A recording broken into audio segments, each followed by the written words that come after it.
ৰাগ অনুৰাগ ধাৰাবাহিকখনৰ আজি নিশা হ'বলগীয়া এপিছডৰ প্ৰম' বৰ্তমান মুকলি হৈছে। আজিৰ প্ৰম'ত বাৰু আমি কি দেখিবলৈ পাইছোঁ আহকচোন আমি অকণমান চাই লওঁ।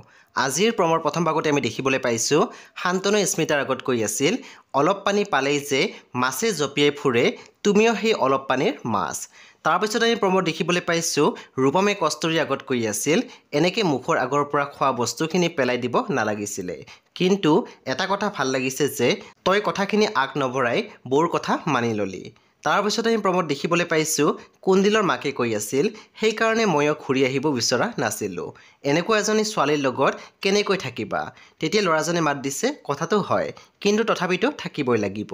সব অনুবানৱীসকল আজি নিশা 9 বজাত ৰং টিভিত আহিবলগীয়া ৰাগ অনুৰাগ ধাৰাবাহিকখন খুব বেছি ইণ্টাৰেষ্টিং হ'বলৈ গৈ আছে, চ' আপোনালোকে চাবলৈ একেবাৰে নাপাহৰিব। পৰৱৰ্তী আপডেটৰ বাবে আপোনালোকে আমাৰ চেনেলটো ছাবস্ক্ৰাইব কৰি কাষত থকা বেল আইকনটো টিপি দিবলৈ একেবাৰে নাপাহৰিব।